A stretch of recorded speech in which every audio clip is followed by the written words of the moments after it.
Suspense. And the producer of radio's outstanding theater of thrills, the master of mystery and adventure, William N. Robeson. Motorists are constantly being warned against giving lifts to hitchhikers. But all hitchhikers are not dangerous characters, and all motorists are not angels on wheels. Let the hitchhiker beware lest he accept a ride from a citizen like J. Stuart Belden. It might be his last. Listen then, as Elliot Reed stars in Four of a Kind, which begins in just a minute. Here's actress Joan Bennett. It's terrible to try to act with a dreadful cold. To feel better quickly, I take 4-way cold tablets, the fast way to relieve nasty cold distress. Yes, tests of 4 leading cold tablets proved 4-way fastest acting of all. Amazing 4-way starts in minutes to relieve aches, pains, headache, reduce fever, calm upset stomach, also overcomes irregularity. When you catch cold, try my way. Take 4-way cold tablets, the fast way to relieve cold distress. 4-way, 29 cents. Here's a word about another fine product of Grove Laboratories. Does dandruff dull your hair, leave scalp itchy? Get Fitch Dandruff Remover Shampoo and get rid of unsightly dandruff in 3 minutes. 3 minutes with Fitch regularly is guaranteed to keep embarrassing dandruff away forever. Apply Fitch before wetting hair. Rub in 1 minute. Every trace of dandruff goes down the drain. 3 minutes with Fitch, unsightly dandruff's gone. Fitch can also leave your hair up to 35% brighter. Fitch Dandruff Remover Shampoo. And now, Four of a Kind, starring Elliot Reed. A tale well calculated to keep you in suspense.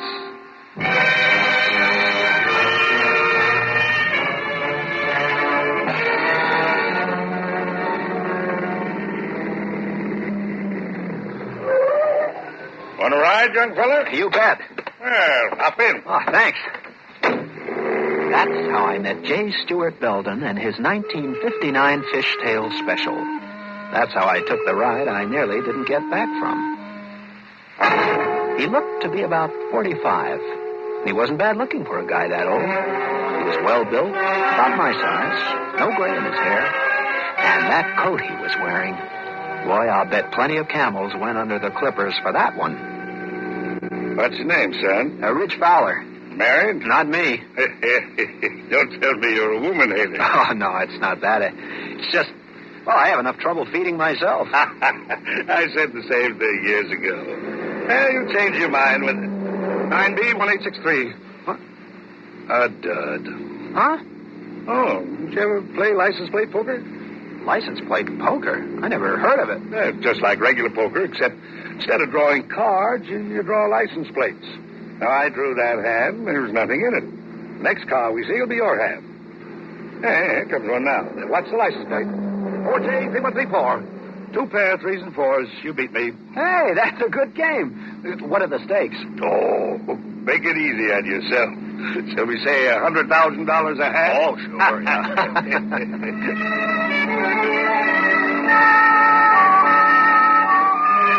See what I mean? A good joke.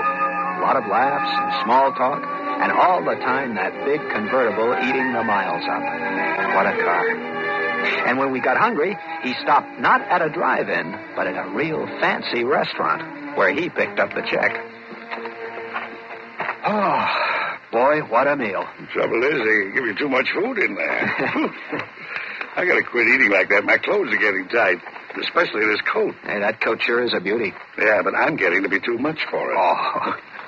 Say, I've got an idea. Why don't you try it on? Oh, no, Mr. Belden, I didn't mean... Go ahead. You're just enough thinner than I am, though, to fit you fine. Well, gosh, Go on. Try it on. Well, does seem to fit okay. Why, it looks like it was made for you. Feels like it, too. Son, you just got yourself a coat.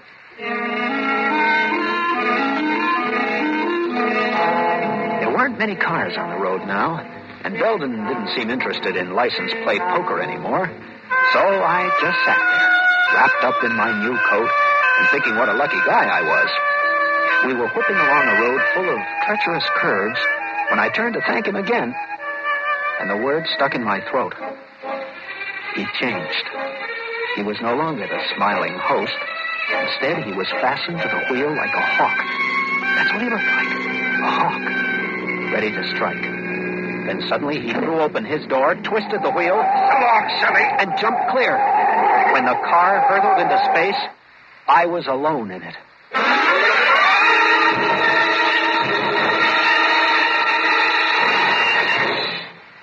In a moment, we continue with the second act of Suspense.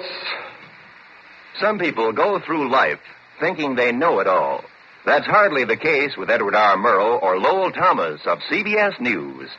These experts know that history is a never-ending process of change. That's why they never stop traveling around the world. That's why they never lose an opportunity to become better acquainted with the people of the world and their leaders. Unflagging interest in current events enables Edward R. Murrow and Lowell Thomas to approach each new development in the news as an adventure. Share that adventure with them 5 nights a week on CBS Radio. You'll soon discover that Edward R. Murrow and Lowell Thomas are newsmen who stick to the facts of the story. They tell you what's happening in the world clearly, simply, and without wasting your time on hasty judgment or guesswork. Every Monday through Friday nights on CBS Radio, catch up with history, as most of these same stations bring you Edward R. Murrow and Lowell Thomas. And now, starring Elliott Reed, Act 2 of 4 of a Kind.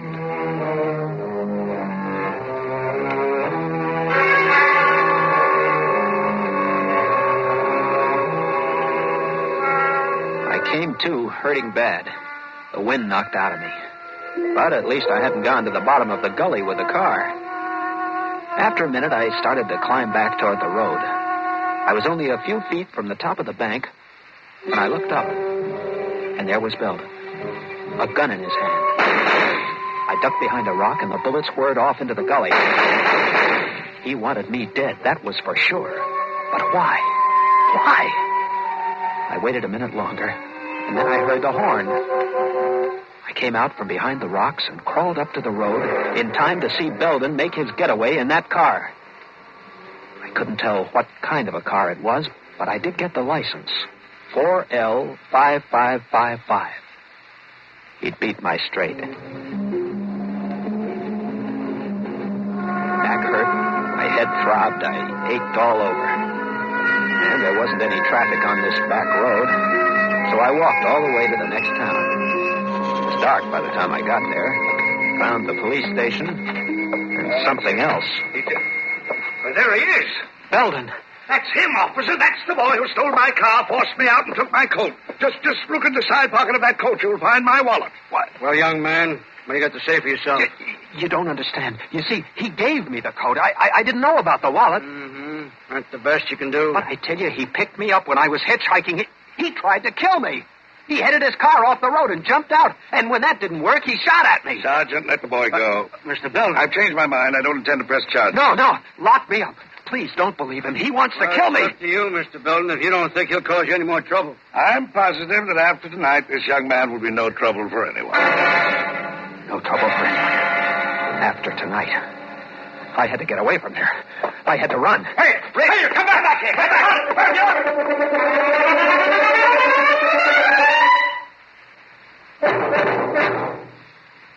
In a moment, we continue with the third act of Suspense. If you have a cold, bronchitis, or the chicken pox, you naturally get to work at once to do something about curing the disease. If the symptoms of some physical illness appear, you try to prevent the illness from getting worse. But far too many of us look upon one of the most serious and most prevalent of illnesses, mental or emotional disturbances, as some sort of a stigma. We're afraid to admit when mental illness occurs in our family and often wait until too late to do something about it. But the rigors of modern living can bring on tensions in any of us, and these tensions can develop into very serious mental disorders if something isn't done to alleviate them.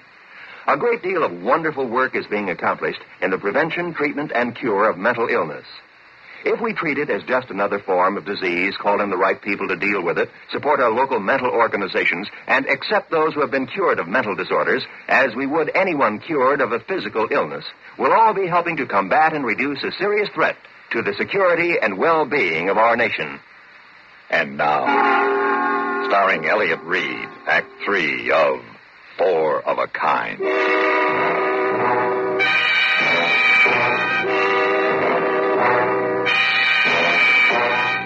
I don't know how long I ran, and I didn't know where I was, except that the town was behind me. And then I saw a bright, glaring neon sign. Max and Al's, Wayside Rest, trucks welcome. Just a dinky service station and a lunch wagon, but it was sanctuary to me. Howdy. Hey, what's the matter, Bud? Nothing. You sure look messed up. You been in an accident? Look, mister, I've got to get a ride south. Do you mind if I hang around and wait until a truck comes through? No, I don't mind. Won't do any good, though. Ain't allowed to pick up riders. Company rules. Might be lucky and catch a wildcatter, but I doubt it. Thanks. Say, you sure you're all right? Maybe you better go in and get yourself a cup of coffee. Sure looks like you can use one. Yeah, it's a good idea. If a ride turns up, I'll call you. Thanks, Mac. Oh, I'm not Mac. I'm Al. Mac works days. I felt halfway decent when I came out of the lunch wagon. I had cleaned myself up and reduced my capital to 15 cents. Al had a customer. Yes. Well, that'll be $4.80. Oh, hey, Bud, come here. Huh? I got your ride south. You have? Who with? Little lady here. She's been driving all day. Got an awful headache. She's going straight through. Here's the fellow I was telling you about, ma'am, the one that's going south. Oh, well, I'm afraid you misunderstood. I just said I wished I had somebody to drive me. Oh, well, I don't blame you for not wanting to take a rider, ma'am, but I'd appreciate it if you change your mind. I'm in an awful big hurry. Well, I am tired. Oh, go ahead, miss. He's a nice fella. Oh, if you'll vouch for him. Oh, now, wait a minute, lady. I don't vouch for nobody. Oh, I guess it'll be all right.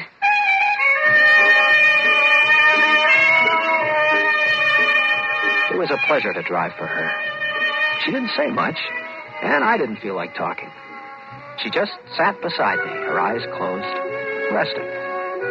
Once in a while, I snatched a quick look at her. Long, dark eyelashes resting on her marble-like cheeks. Maybe this terrifying day would end up all right. Feel better? Oh, much better. I'm ashamed of myself hesitating to let you drive my car. Afraid I'm overcautious. Oh, I wouldn't say that. Can't be too careful. One reads of such awful things happening on the road. Awful things. I hadn't thought of Belden since we left Al's gas station. Now he was back in the front of my mind. And unconsciously, I tramped on the gas pedal. You're going awfully fast. These curves are treacherous. Oh, I'm sorry. Do you want to kill us both? You almost sideswiped him. I'm sorry. What are you honking now for? He's gone. Your horn. What about it? Oh, nothing. I thought I'd heard it before. Before? Now, look, maybe I'd better drive. No, I mean, I'll be all right. I'm sorry. Pull over and stop. Huh? Pull over. I'm going to drive. She drove about a mile, I guess. Neither one of us said anything. And then, without any warning, she took an abrupt turn off the highway and down a rutted dirt road. Hey, what's the idea? We better stop a while. You don't look so well. Oh, I'm all right now. You don't look it. Better have a drink. Reach in the glove compartment and find some scotch. No, really, I'm all right. Maybe I need a drink. Maybe it was the girl. Maybe it was just relief. But I felt calm for the first time that night. I watched her as the glow from her cigarette lit her high cheekbones. I couldn't see her eyes until she turned her head. What's your name? Ridge. Mine's Virginia. Hi. Hi. You must think I'm pretty much of a jerk the way I've been acting. It's all right. Things like that happen to everybody. Yeah, I guess so. Well, look, I'm all right now. I could drive. What's your hurry? Well, I thought... What's the matter? Don't you like to sit here with me? Well, no, it's just... Oh, I thought you were in a hurry. I'm not now. Are you? No. I'm in no hurry at all. She didn't seem to be moving. It was so gradual. I caught a trace of warm perfume in her hair. She smiled at me, one of those elusive smiles. Half innocent, half... Her head touched my shoulder. I accepted the invitation. Oh, I like you, Rich. I like you a lot. Yeah. You know, tonight back in the filling station when I first saw you, Oh, no. What's the matter, Reg? That miniature license tag on your keyring. Yes. 4L5555. Four of a kind. Four of it. You play license plate poker? Mm-hmm. It's fun. 4 5s. The license of the car that picked Belden up after he tried to kill me. That's right, Reg. Then you're in it with him. That's right, Sonny. Oh.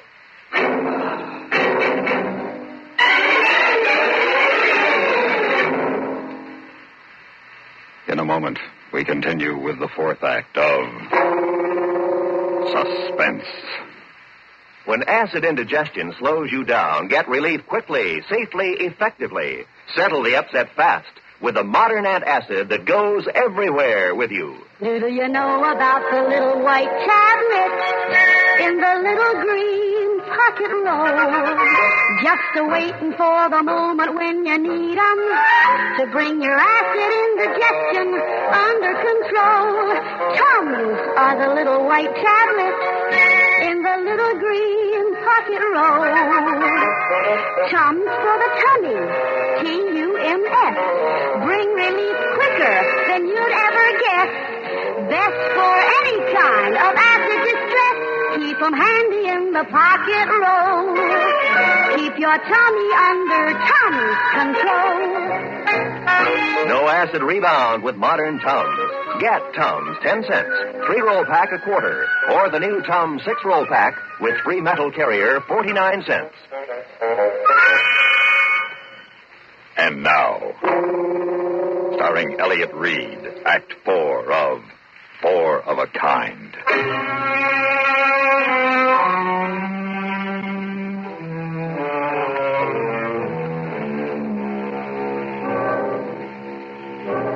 I fell out of the car. Hard. I didn't black out. I could see and hear, but I couldn't move. Well, you took your time getting here. I couldn't help it. You were supposed to be here waiting. What if I hadn't been able to keep him? Oh, I knew I could depend on you, darling, to detain you. What's that supposed to mean? Did you have to go as far as you did? Did you have to let him kiss you? Do you know a better way to keep a man on ice? The perfect wife, a little helpmate. Oh, shut up.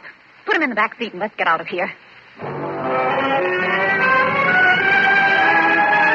Sure no one's discovered the car yet. Of course not. The way it's lying, nobody will see it until daylight. And then J. Stewart Belden will be found dead, burned to an unrecognizable crisp. And we can shake this place. Go to South America. You can go. I have to stick around, remember? Collect the insurance. Pretend I'm heartbroken, you're dead. Is that going to be so hard? Don't be silly. Come on, hurry. I've got to work fast. Give me a hand with it. No, wait, here comes the car.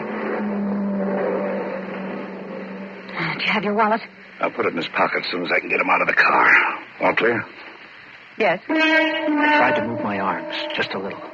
And then my legs. They hurt, like they'd been asleep for a long time. I'd only have one chance. If my muscles coordinated, I'd wait until he dragged me out of the car, and then I'd do the best I could. Virginia, get the gasoline can out. I felt him grab me under the arms. I opened my eyes just in time to see a murderous wrench in the girl's hand. As she brought it down, I closed my eyes. Something hit me hard. But it wasn't the wrench. It was Belden. The wrench had folded him up, and he collapsed on top of me. She didn't know I was watching her. She was too busy dragging Belden over to the rim of the cliff. Well, Stuart, this is how you planned it. Accidental death. And then she pushed him. and he disappeared over the edge. I didn't wait to see any more. I crawled out of that car, and I started to run right down the middle of the road. Then she saw me. Wait, stop, wait! Red! But I kept on going. I heard the car starting. She was coming right at me. First, I thought she was just trying to catch up to me. Then I realized she was trying to run me down. She was trying to kill me. It was just a question of seconds. And suddenly, around the bend, a big truck. I was sandwiched between them. I stood stunned with horror, her scream ringing through my head, and the picture of her in the car, swerving off into space, into the canyon below. Hey, bud, you all right? Yeah. Oh, what happened? She went off the road. Crazy woman driver. Hey, what you staring at? Your license plate. CM 1111. Oh, now, look, it wasn't my fault. You saw how it happened. 4 aces. 4 aces. I'd won. I had taken the last hand. But I've sworn off poker. License plate poker, that is. The stakes can be too high.